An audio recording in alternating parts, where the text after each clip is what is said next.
thank you for listening to the Drums and Rums podcast. If you'd like to help support the podcast and our content on YouTube, become a Drums and Rums Patreon member, and please subscribe to the YouTube channel as we work to get towards 1,000 subscribers. Links are listed in the description of this episode. And thanks again for checking out this episode and all of our other past episodes.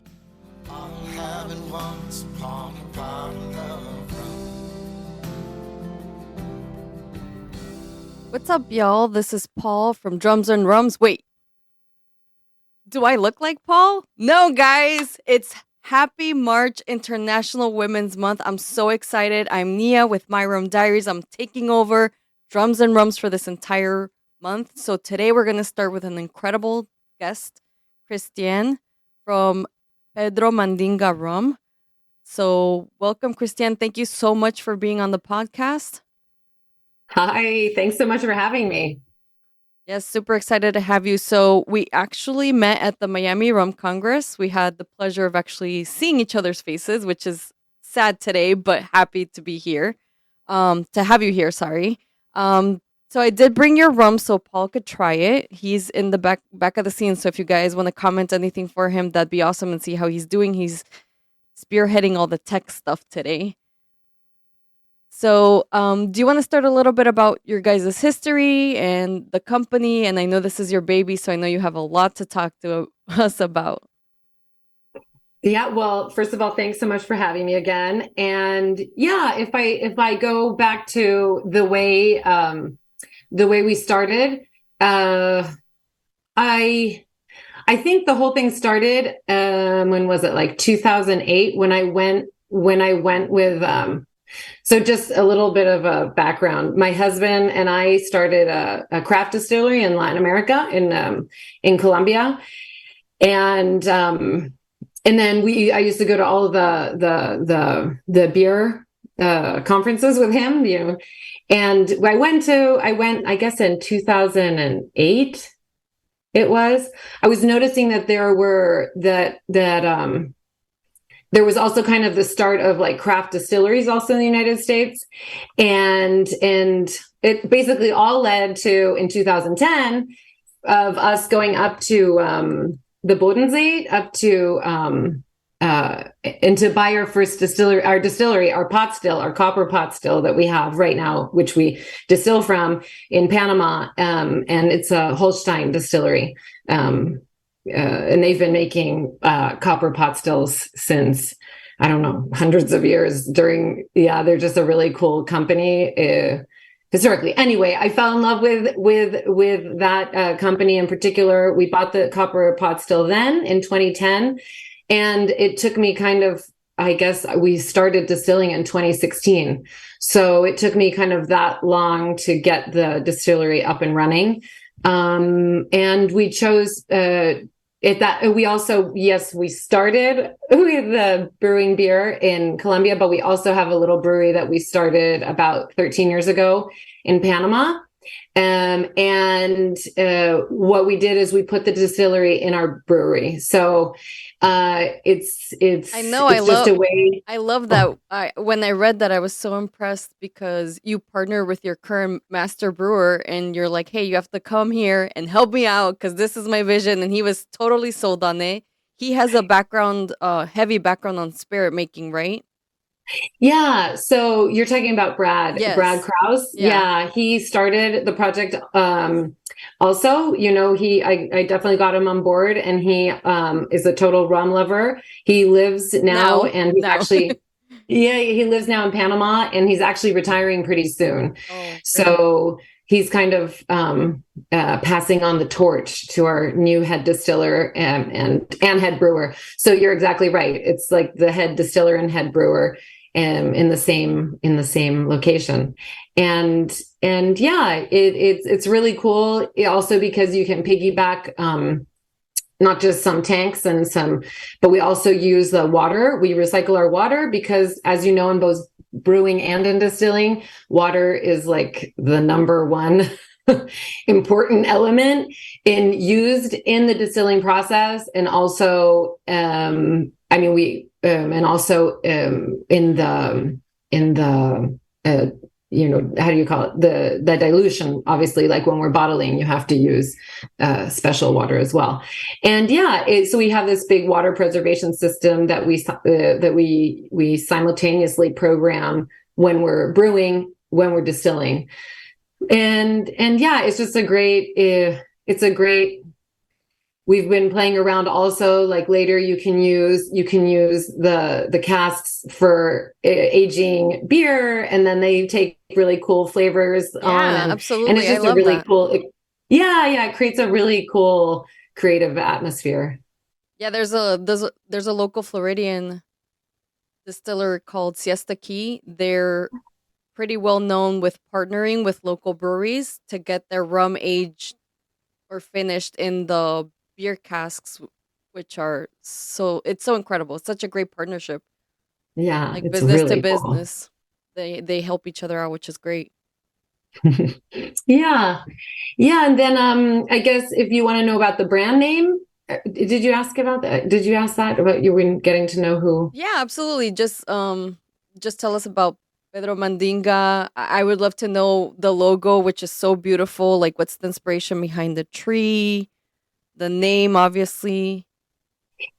Yeah, so Pedro, so when I was setting the brand, when I was setting up the brand, I first of all, I really love history. I'm like, and my husband does too. We're like really into history.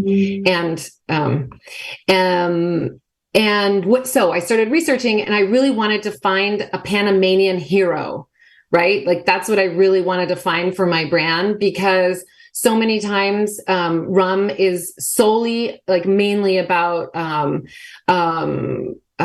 kind of just the whole rum running thing and pirates and the ocean, and it's very much that. I mean, rum is such a Caribbean beverage, but I kind of wanted to find something a little bit different, so I did a ton.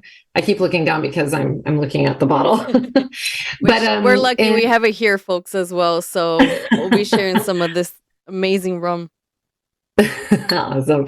I did some research, or a lot of research, I should say, and it was really hard to find a Panamanian hero, because Panama is relatively a young country and it doesn't have necessarily that much history. But I came across so Panama, I think it's really important to remember that it's always been kind of like a road to cross the Americas. Yeah. Even when there was no canal. And way before the first person crossed the world and went down below South America. But so it's always had that history of kind of being transient. And there was maybe everybody's heard of Sir Francis Drake.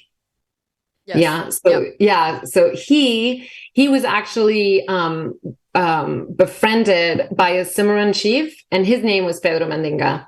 And since Drake had like a person, I forgot the word of what you call it, but like a person journaling his voyages. Okay. This was all written, and it was written that in 1572. Drake befriended Pedro Mandinga, and he asked him, "Hey, can you help me basically steal the gold from the Spaniards, because they're getting all the gold and England needs to kind of catch up."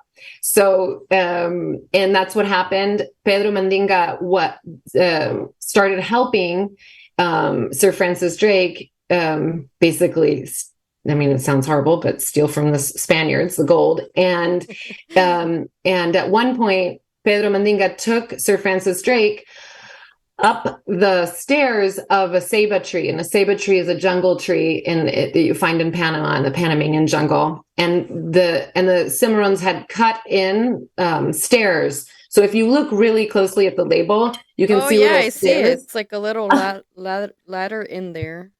Uh-huh. Oh. So, but this is all documented, that there's like stairs that are up the tree, and they went all the way to the top of the tree, and from the very top of the ceiba tree there was like an outlook point, and this is when they kind of sealed their friendship, and they made this pact for helping each other. What Drake gave to Pedro Mandinga was iron for their spearheads. Okay. So, and then Pedro helped Drake, get the gold basically. And what I love about the story also, for me, I take it as a symbol that they sealed their friendship at the top of the tree. But the other cool thing about that moment that was recorded is that that's when Drake saw the two oceans, and that's when he realized at the same time, and that's when he realized, okay, if they're connected here, they've got to be connected somewhere else. Yeah. And that's when he then decided to go around the south of South America, of Argentina, and he got all the way up to north of actually San Francisco. There's a Drake's bay up there. And it was actually pretty symbolic. When I first did my logo, I used a company a graphic design company in Napa, Okay. California. Yeah. And when I went up there to meet them when we were just finishing up all the details and before we were going to print, my husband and I actually went up and stayed at this little tiny, I guess hotel, but they were like cabins in the woods. And we went on a walk, and we went all the way to the ocean side. And we actually ended up in Drake's Bay. Oh my gosh. Without knowing, just walking. Totally without knowing. You're like, it's meant to be. This is the sign that I needed for the logo. It was so bizarre. It was like this weird connection. And at that point, I said to my husband, I'm like, okay, this is definitely the right way to go for the brand. And yeah, Pedro, what I love about him, the Cimarrones were, they were slaves who escaped. So they rebelled and they recreated their own freedom. And obviously it would be impossible for them to go back to Africa. So what they did is they created their own, community. And they also intermarried with the local indigenous, people as well. So it created this really cool culture, the Cimarron culture, and Pedro Mandinga's community was close to Colón, which is a city in Panama, on the other side of Panama, close to the Caribbean. That's awesome. That's a great story about the labeling. Yeah. So that was kind of the making of the brand. So I absolutely love, on top of your labeling, I love that you know where you source your sugar came from. I love that you know all the process from beginning to end. Can you talk a little bit about that unique process and your unique resource that you're using to make this rum? Yeah. So we distill from raspadura. Raspadura is a condensed sugarcane juice that we actually make right in the sugarcane farm. I love where we source our sugarcane. It's at the foot of the Baru volcano, which is I always fly there from Panama City, so it's like a 30-minute flight, because you don't go very high, to David, which is the closest airport. And then it's like a 20-minute drive, but you have to go in total 4x4. And it's really cool on this side of the mountain. So on the Pacific side of the volcano, it's like all of the sugarcane, and they also have a lot of citrus. And then on the Caribbean side of the volcano, literally up higher is a really important coffee region of Panama. And you can literally, when I'm up in the sugarcane fields, I can literally see the two oceans, which is really cool. That's amazing. Yeah. So it's a really cool area of Panama. It's really close to the Costa Rican border. Sounds like it. And it's really cool. So with that volcanic earth, you really have this really special terroir of the sugarcane. Yeah. We have the sugarcanes that we use, like the actual type of sugarcane, are Reina and Cristal varieties of sugarcane. It's all hand harvested. And the really cool thing is that it's the 3 generation, the farm that we harvest. So we support this family. They're 3-generation sugarcane farmers. That's And amazing. I mean, they're just like the coolest family. Every time I go there, I go into the fields and Candido, this is the dad's name. Candido is cuts the cane. He gives me some fresh guarapo, like it's like sugarcane juice. He puts a little bit of ice and a little squeeze of lemon, and it's like the most amazing drink you can possibly ever have. It's like refreshing, it's full of antioxidants, and it just gives you, it's much better than a cup of coffee. I can imagine. Yeah. Yeah, it's really awesome. And what we do is we in the middle of the fields, he has this amazing the mill, and then the, how do you call it, the big pot. I mean, it's like an open pot.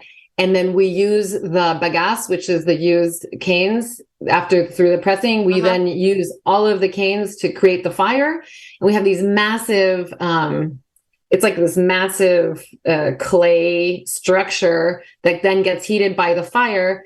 And we mix it, condenses. And then we have these really cool, how do you call it? Wooden forms. They're like these forms. It's like a huge wooden plank that has these little scoops out. And we pour the sugar cane, condensed sugar cane, I guess that's what it is, condensed sugar cane in these forms, and then they harden. And then those hardened pucks, I call them pucks, we then take to our distillery in Panama City, and that's what we distill from. That's incredible. We also have a very large Cuban community here, obviously because of Florida, but they also drink guarapo. So I have had it, but I can only imagine how much better it must be fresh when you're at the sugarcane plantation. It must be incredible to drink that. Yeah, it really is an experience because, I mean, it's super hot. It's super humid.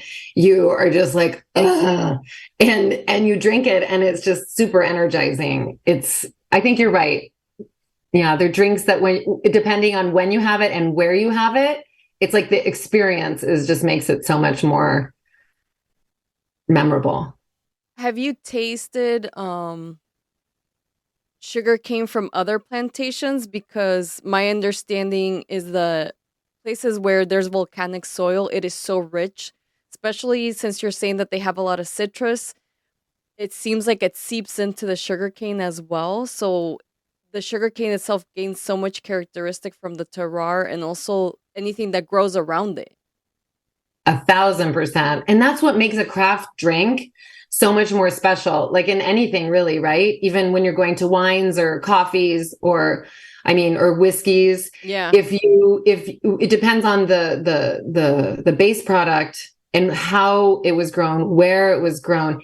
Literally, if it depends on the rain, like if there was like not enough rain or if it was too rainy, there's so many things that affect it. And I personally love it and that's the beauty of doing small batch beverage craft spirits, is that every bottle can be a little bit different. And I believe that's okay. And that's actually just awesome. But there are unfortunately people who need to know like exactly the way the product is all the time.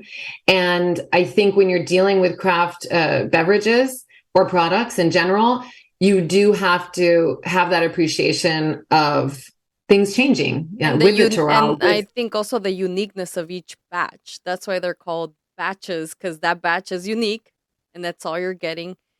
And transitioning a little bit into transparency, I know you're very big into that. So can you talk about, I did read a couple of articles, so I do want to pick your brain about that. I know you think that the rum industry is going to go towards what craft distilling did, like beer craft distilling did here in the US. I know that's your prediction. Also, as far as transparency, do you see yourselves changing the labeling, maybe like being like completely transparent? Like if you do add sugar, how much sugar? Is that something that you see your company going towards? Yeah. So that's a really good question. And I think it's definitely just in these, past 7 years, right? It's 7 years. looking at our label design, I should say, like in the past 7 years, I think that we should change and we should adjust a little bit. The only products that we do back sweetening in. So back sweetening, just for those, I guess, who don't know. Yeah, please explain it. Yeah, for sure. That's great. I love it. Yeah, because we have rum lovers, rum enthusiasts, and rum experts that are in the subscribers or that are part of Drums and Rums community. So I definitely love when we explain terminology. Because I think it's important for people that are just getting into the rum world that they understand what we're talking about. Yeah, I totally agree. And I think that's what this, like your podcast and what all of these great rum societies and rum fests and are so amazing about is educating and talking and that we as a community kind of just grow together, because I think when the consumer is who changes the producers, like if the consumer asks for more information, then that's when the consumers listen. And like I said, I've already noticed that we have to make adjustments.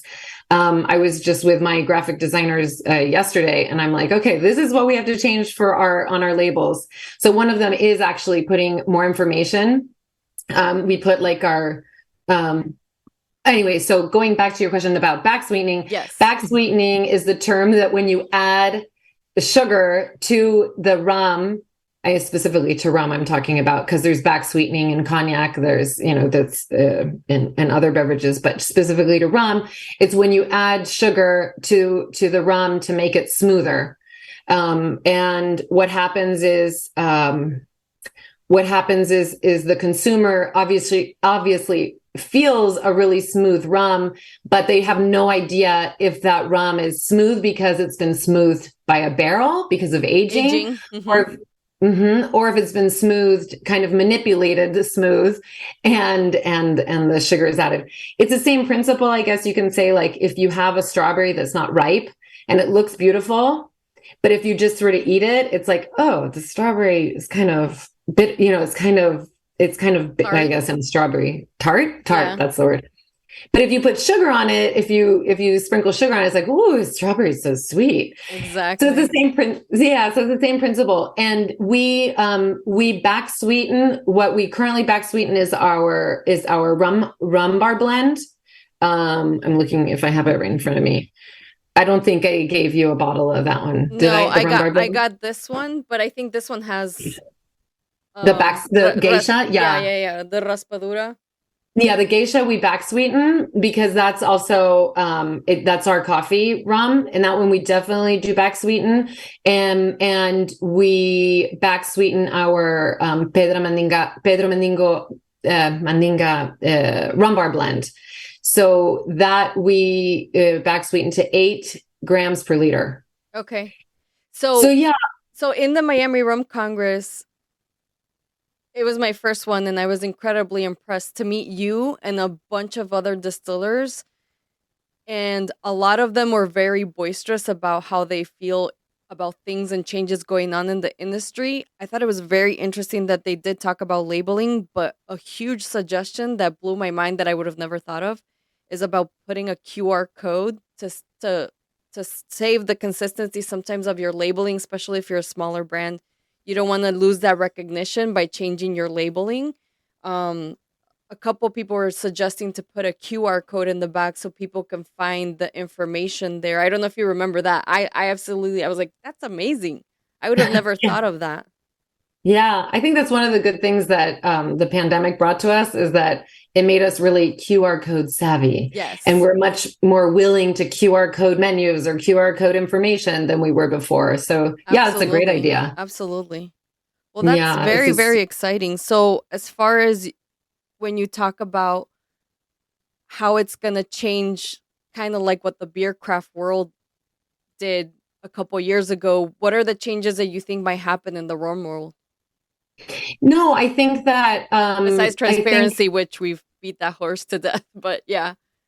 Anything else? So I think that I'm hoping that the rum consumer will move more towards craft, because that's kind of what the main point of of the same movement is that if you look at the average beer consumer, there was a huge appreciation for craft beer and understanding that that artisanal approach of a product that we love to drink is just so awesome. You can also get more creative. It's hard for a huge brewery to do these really cool IPAs and really cool funky styles that craft breweries can do. Yeah. So I think we're going to get into the same thing where rum aficionados, rum drinkers, are going to start really appreciating more the craft process and the craft brands, and really wanting to and asking for cool different things, and I one thing that I always say, which I just love about the craft spirits community and comparing it to the craft beer community, is that when I would go to like craft beer events and conventions, it was always kind of, how do you say it? A little bit like, the craft brewers would really talk strongly against the massive brewers, right? Yeah. But I feel like when you're in the craft spirits community, everybody's kind of harmoniously interacting together. Like you saw it also at the Rum Fest. We had people from who was there? Was it Diageo? I think, or no, Bacardi, right? We have one of the guys from Bacardi. Yeah. And it's really cool because what I feel is like the big distillers are kind of inspiring themselves from the craft distillers. And that's something that this like really cool symbiosis of like the big with the craft. Yeah. And I feel like craft distillers have an opportunity to really kind of show also the mass produced spirits like, hey, this is what the people are saying. Let's kind of move together and move the industry to more transparency, for example, to kind of cooler products and let's give the people what they want. Awesome. I love that. I love that too. So if you have not gone to the Miami Rum Congress, do not miss this next year. I went to the seminars all day and I found very useful information in spite of me not being a distiller. I'm just a YouTube reviewer, but I love rum and I love hearing people's perspective and tools and companies that are coming up to help distillers promote their product, which I think it's amazing. But I definitely learned so much and I was so happy I made it. And obviously I get to meet amazing people like you, get my hands on amazing products like your rum. Speaking of amazing products, unless you have something else to add about the company, I know you're truly passionate about this, but I definitely want to share with Paul some of the rum. One thing I just forgot to tell you about the back sweetening is that the way we back sweeten is with our own raspadura syrup. So we make the syrup in-house. It's from the same pucks that we distill from. So we create the syrup and that's how we back sweeten. So I think that's kind of cool because most people don't back sweeten with raspadura. And then the cool thing is that we have rum bars. I guess that's the last thing I'll tell you about our brand. And that's a bit different. I know that I'm super sorry that I don't sell my rum in the United States. So I apologize to all your viewers and listeners that I don't sell in the States. But the way we sell is we have rum bars. And we also distribute in Panama and Colombia. But we also have our own rum bars, which is super cool because we kind of create the environment to enjoy our rums. We also sell a bunch of other different rums in our rum bars, but we highlight, obviously, in our cocktails, our rums. And the reason I'm telling you this is because we also include raspadura, and we have since day one, into our cocktails. So like our mojito, for example, we use with raspadura. And I actually did try selling our rum here in the United States, I guess in 2017 or 2018. It was it was very difficult because I was doing it myself in Miami. I was like going from bar to bar, and Miami is a really heavy Bacardi state, which is not, which is awesome. But most bar bar managers and most bar managers were just like, no. And then I had one ambassador up in New York, and she got into a couple of appreciating bars up there in Brooklyn and in New York. But it was a little bit too difficult being such a small startup at the time. So that's why we don't sell here anymore. Yeah. Were you there in the chat with Nico from Overproof? Yeah. That was so interesting. Like, he can give you the numbers of which bars to hit up if you truly want to get into the market. I don't know if you... First of all, I don't know how much funding that takes. I'm sure he's not cheap, but the information that they were giving was just mind-blowing about, like, they can study the menu of each different bar and tell you, hey, this bar is very heavy into mojito. If you have a white rum, this bar would be perfect to partner with. Go in there, pitch something, and see if you can get...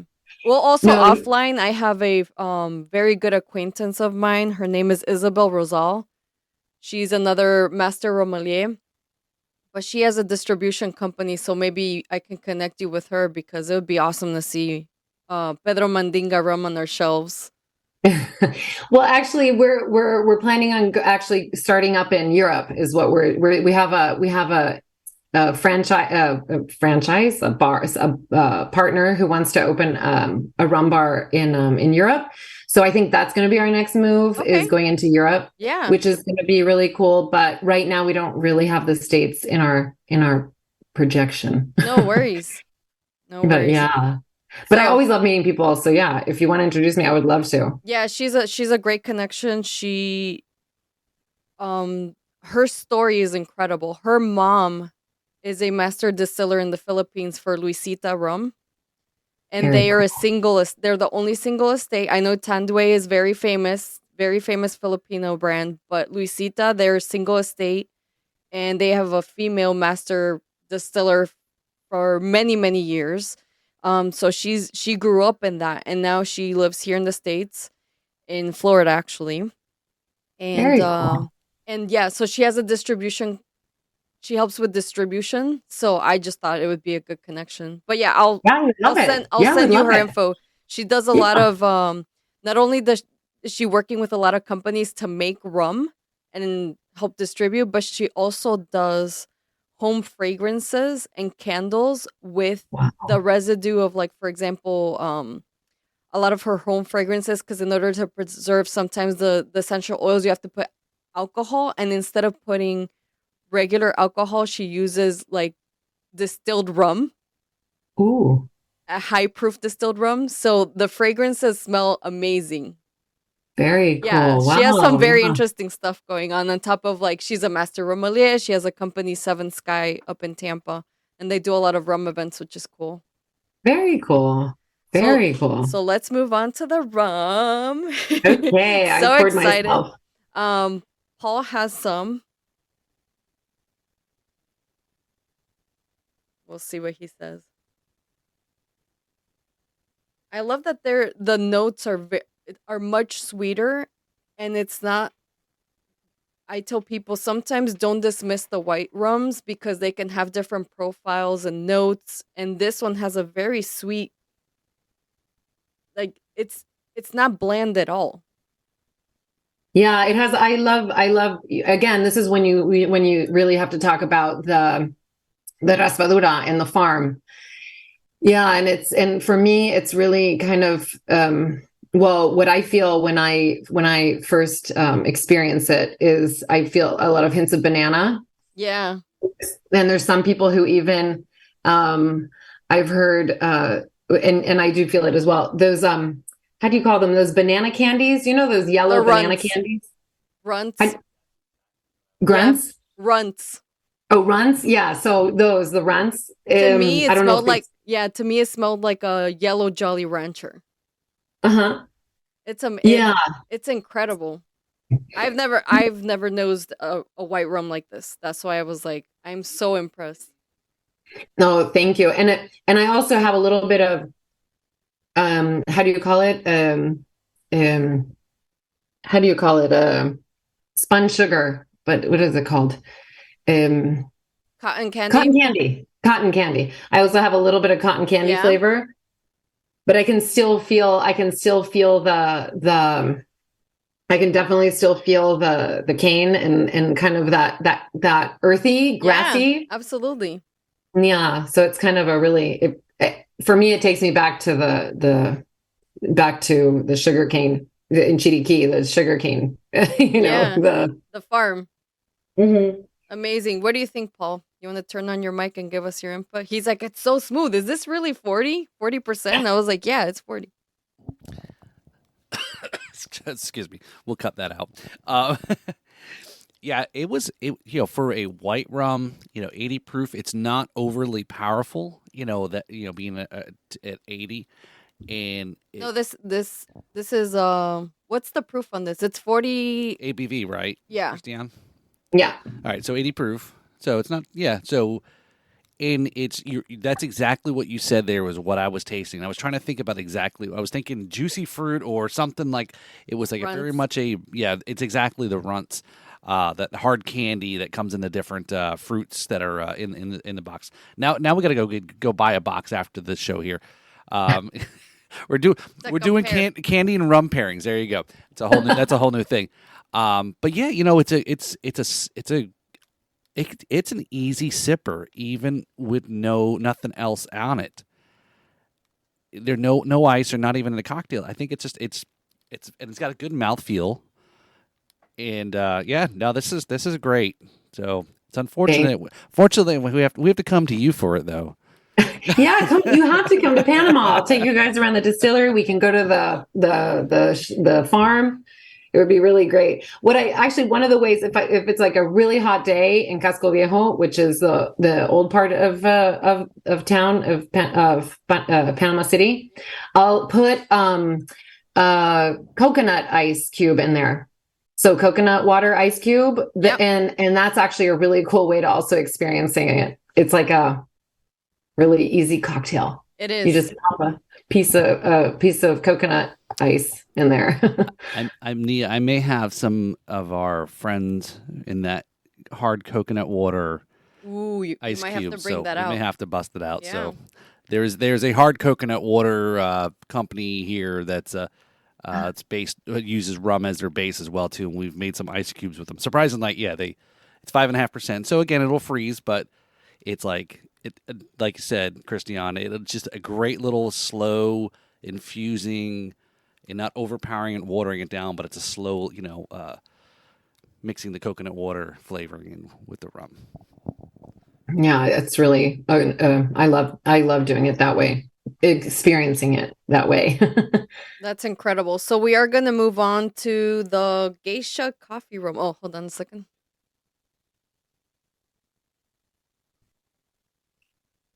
Oh, and just so you know, there's no back sweetening in obviously. I just wanted to say that since we were talking about it before. Just let us know. Okay.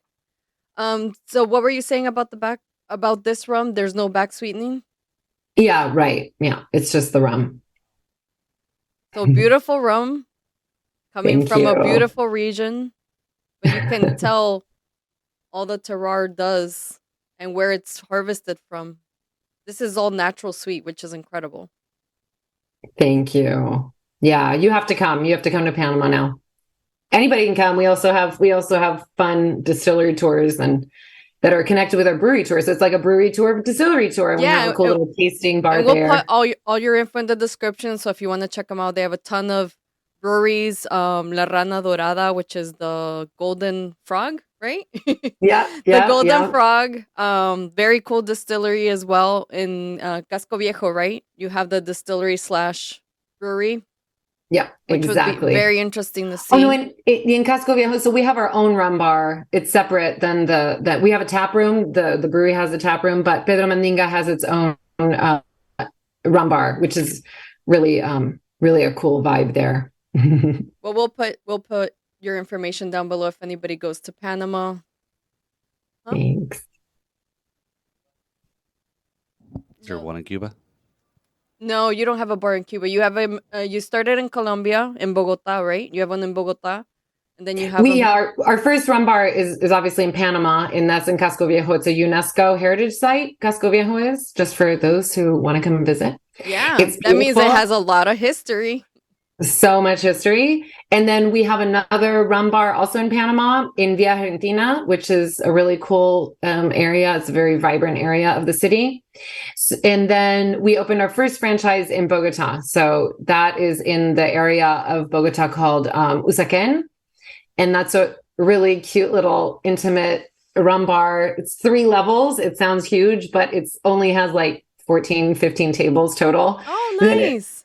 Yeah, it feels like a tiny little house, and the bar is on the first floor, and then there are like 2 little living rooms upstairs. It's really a fun, cool experience too. So we were talking offline, but I definitely want to loop it in. We were talking about how beautiful the mix is between the spirits and the music world. So tell us about the experience you're trying to create in these rum bars, not only with a phenomenal rum or phenomenal rum collections in there. You also brought up the fact that you use vinyl for the music. Yeah. So our big thing. So our social, we are dedicated to this really cool foundation that teaches kids music. And our whole thing, our whole vibe in the rum bars, it's kind of it's a very much Caribbean style and feel inside the bars. I have 3 barrels aging since our very first day in the rum bar. How exciting! So those 3 barrels have been aging there for 7 years. And okay, hold on. When are you planning to open those? Because I'll definitely make my way down to Panama. Actually, I was planning on our 10th anniversary. So 3 years. Oh, awesome. Yeah, we'll have to go, Paul. We'll have to make the trip. Yeah. And then the cool thing plan and save up. Yeah, no. And then the cool thing, well, from Miami, it's like a 2-hour flight. It's literally nothing. Great. It's super fast. Yeah. And we have vinyl. Well, our big thing is salsa music. So we always have salsa music going on. And we usually try to make it on vinyls. We have like in each of our rum bars, and our 3 rum bars, we have like hundreds of salsa vinyls. And we were doing this before vinyls were cool. I know, they got so trendy now. It was so weird. I know, but it just creates a really cool vibe. And then we don't, obviously, when we're really full, the guys behind the bar just don't have time to flip the vinyls. So when we're really busy, we put it on our salsa list. But when we're opening and when we're slow and when they can manage it, we always have vinyls going, and it just creates a really cool vibe. So we're all about the salsa, both for ambiance and also for our kind of our social, our sustainability commitment. I love that. That's so important as well. So we're going to move on to the geisha coffee rum. So tell us a little bit about this bean, which, by the way, I'm super impressed just with you and I talking during the Miami Rum Congress. You're like, oh, if you like Arabica, have you heard of geisha? And I was like, no, I have not heard of geisha. And you were like, oh, if you like Arabica, you're going to like this. Yeah. So for those of you who don't know about the geisha coffee bean, it's a special coffee bean that originated in Ethiopia. But it has since become most well known in Panama. It was first planted there in the 60s in Panama, but it's become a huge, important exported coffee bean since 2004, I think. And it's one of the most expensive coffees in the world. It's one of the best, quote unquote. I mean, I don't know who names anything best, but it's considered one of the world's best and coffees as well. It has it's a really special bean. It doesn't have it's kind of low in acidity, and it has a really it's a special bean. And we decided to do our coffee rum with the geisha coffee because again, if you're a craft rum distillery, you want to use a special coffee bean. Absolutely, yeah. And that's why we chose geisha. And yeah, we infuse the coffee. I'm opening up the bottle I have. I didn't have an open bottle. No worries. So we infuse our silver rum. So the rum that we just had before, we infuse it with geisha for 10 to 12 days. And yeah, I think it's for me, it's a really, really special, coffee rum. It's I think it's really smooth and easy to drink. But So when I was doing research for my review, which by the way, if you want to check it out, it's on my YouTube, my Rum Diaries. I go through everything on these bottles. But when I was doing research, I know that on your website you advertise this as a coffee liqueur, but on the labeling, I feel like it's more accurate if you are infusing coffee into the rum, which I think it's a very important distinction. Plus, my favorite part with coffee liqueur, sometimes it gets too heavy on the coffee.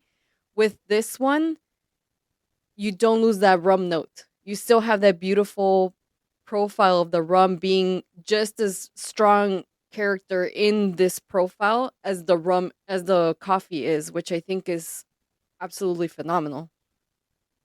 yeah, that's always the question of like how to label it. Yeah. I know that there's certain laws and rules in Panama. We don't have any law the labeling law that had to make it liqueur, but in certain, so we actually on our label we do say coffee rum. Yeah. But there are certain labeling requirements that would make it have to say, like when we put it into competitions, we have to put it as a coffee liqueur. Okay. Yeah. Do you want to talk about? We already know how the silver rum is made. Do you want to talk about everything else that's added besides the coffee? Because I know when you responded to my questions, you did say that you do back sweeten this one a little bit. Yeah. Exactly. So yeah, we put we back sweeten it again with our raspadura syrup, and yeah, it's 20. I think it's 28. Yeah, it's 28 ABV, and we only sell it in the 375 milliliter bottles. Okay. Is there a reason and why? Yeah, just because, well, for a couple of reasons. I think it is such a special rum or coffee rum that it's not like you're using it like for the silver. I would use it is for mixology. Everything. So yeah, so you're not really using the coffee rum in mixology. We do in our rum bars. We do like our coffee cocktails. We do, but in Panama, we don't, we don't use these bottles in our bars. By the way, the weekend after my review, I did a rum tini, off of with these two rums, and it was amazing. It was phenomenal. And I usually don't drink martinis, but I was like, "Ooh, let me try." We have coffee rum, and the silver rum. I'm just gonna make a coffee rum tini, and it came out amazing. It was so good. It was so. I don't know if you've tried it, but just a suggestion. Yeah. No, we definitely have something comparable in our rum bars. But yeah, thanks for saying that. I'm glad you liked it. So Paul, you got some. I want to hear your input on this. So again, I think this is another easy sipper. Again, nothing, just totally neat and like the silver. Don't really need to add much to it. It's it's great to get the flavor of the coffee. And I can definitely see why Nia was like, she came and she's like, "You've got to try this." So yeah, this is I have to say of all the, I'm talking into the glass like the glass is the microphone now. So I know you can't see me, Christiane. But I have to say is out of all the coffee rums or liqueurs or in that category that has coffee in the bottle, I have to say this is really, really smooth, really tasty also. So it's, I know we need we need to work, and we need to get you up here into the States here. I know Paul, there's. I'm sorry. Go ahead. I said, if you send me your address, I'm going to send you a bottle too. Even though I think I just opened my last bottle, so it'll have to be when I go to Panama next. But send me your address, Will and I'll do. send you some. No, I appreciate it. Hey, you can send me even a half open bottle too if you want. Okay, I'll do that. Beggars can't be choosers. I appreciate that. All right. Very, very cool. I'm glad he likes it. Yeah, it's phenomenal. I told them, I was like, oh my God, if we can get Christiane to do March International Women's Month with us, it would be amazing, because obviously she's a fellow woman and phenomenal product. So what else can we ask for? So I really appreciate your time. We are going to go into our quick questionnaire. We call it in 4 sips or less. Okay, dokie. I'm ready for you. Cool. Yeah, she says she's ready. That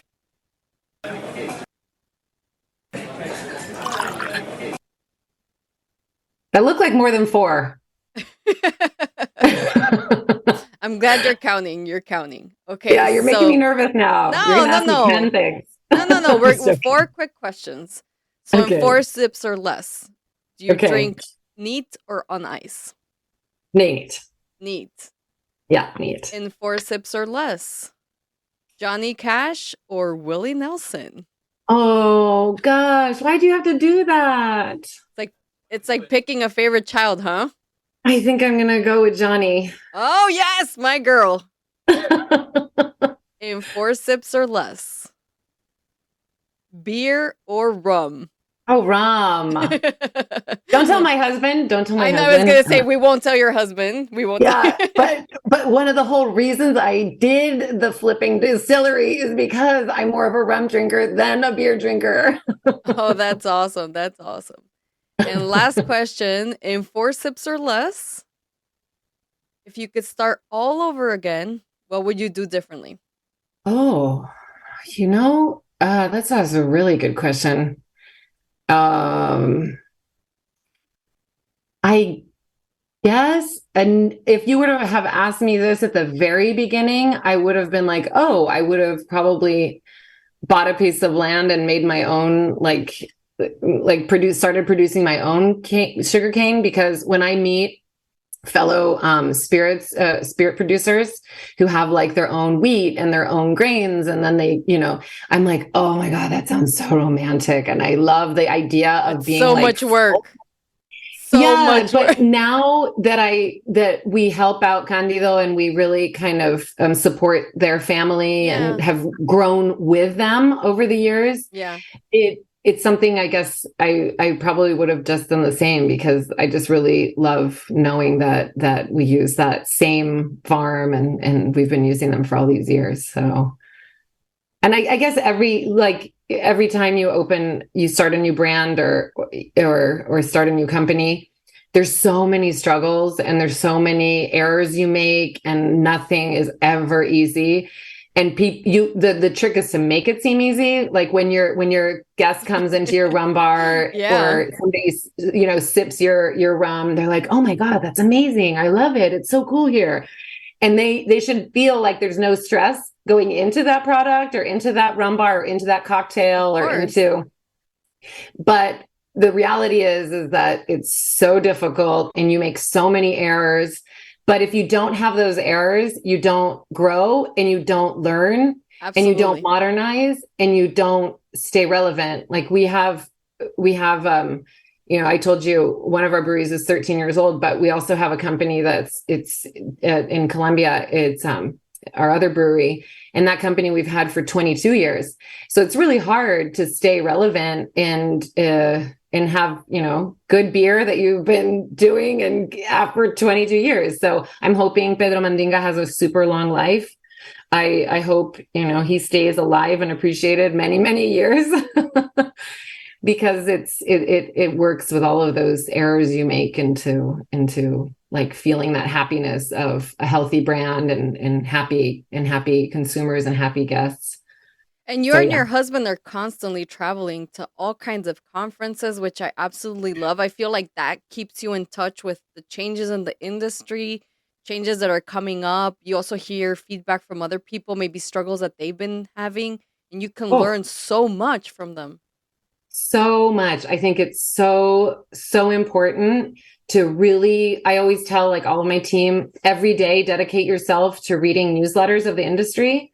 So, and it can be 10 minutes, but just subscribe to industry newsletters, read them every day for a few minutes, stay up to date, stay in touch with people. And definitely go to conferences, rum fests, clubs, societies, like be as much as a part of the community as you can, because that's how your passion grows. And I think it's super important to learn from others and talk to others and share your experiences. And I think it's super important. You talked about the Miami Rum Congress, but Fede, I have to put a shout out to him. He has not just Miami, he has them all around the country and also in Puerto Rico. I told him, I said, if I'm ever ready to sell in the States, I'm going to go with you and go all of your rum congresses, because that would be genius. Yes. Yeah, they're awesome. And he has such cool people who come and talk, and he has such cool rum brands that present. And look, you were there. He has cool people who attend. Oh, thank you. So it was like such a pleasure meeting you there. And I think that I encourage anybody who's a rum lover to always go to his rum congresses. He has some he has one in Chicago, one in San Francisco, New York, LA now too. It's crazy. Maybe one day Panama. I know they just launched Puerto Rico this year, so maybe Panama's next. I told him to come. Yeah, you have some phenomenal rum down there too. And speaking of additional education, I am a master sommelier, so if you are interested in those, they do have very involved classes like master sommelier, but you also have the rum sumner, and you're talking to experts in the field of rum. All the training is virtual, which is super helpful. Thank you, COVID. We definitely gained some knowledge from that. So it's very, very easy. Definitely check out the Royal Rum Society's website. They have a ton of training there, but it's a designation that can go on your name like a doctor's title. Is the same thing. So you get the credibility, but also the knowledge. That's what I love about it the most. It's the knowledge. 1,000%. It's actually so cool that you mentioned that, because all of our mixologists and all of our servers, all of our servers are either training or trained as sommeliers. And that's awesome. Yeah, they offered in Spanish too, which is, for all the Spanish speakers, they offered in Spanish too. And we actually do it's how do you call it? When you do the tasting, it's because you can't do a virtual tasting, obviously, but part of being a sommelier, it's an online guided tasting. That's what it is. Right. So we actually, we do those in our rum bars with the rums that they guide everybody with. So yeah, I totally agree with you. I think it's super important. And I think for everybody who's even just serving rum, making cocktails in the industry, it's awesome to get certified. Yeah, especially if you want to be in this industry and just understand a lot of the history of rum, because there's a lot of history and techniques of the spirit, because it's crazy. I'm at a point where I feel like we can't even designate rum in a certain type of classic category. It has to be very fluid, especially with small craft distillers coming up. They're doing some crazy stuff. Like you're using raspadura. I just found out a company in Michigan that's doing raspadura as well for their source material, which I thought was crazy. Their raspadura is from Colombia. It's beer, brewery, and distillery. Funny story, they also have a brewery and distillery. But interesting things like this. But thank you so much for your time. I so appreciate you being with me today, helping me take over the Drums and Rums podcast for International Women's March. We will be mailing out your t-shirt. Oh, thank you. I'll wear it proudly. Yes, for sure. And again, make sure you check out, we'll have Pedro Mandinga Rum's information down below. And we'll definitely see you in a couple years, because we're going to be there for that 10-year barrel thieving. Well, you're super more than welcome. And I really appreciate having, talking with you today, and also meeting Paul, and thanks for enjoying my rum, and please do come down to Panama. I'd be more than happy to show you around. Thank you so much for being such an inspiring woman during this month. And make sure you check out Christiane. Not only is she a founder of Pedro Mandinga, she's part of the Women Leading in Rum. Thank you. Very, very inspirational. So thank you so much for your time, Christiane, and I look forward to the next rum. Oh, thank you. Cheers. Cheers.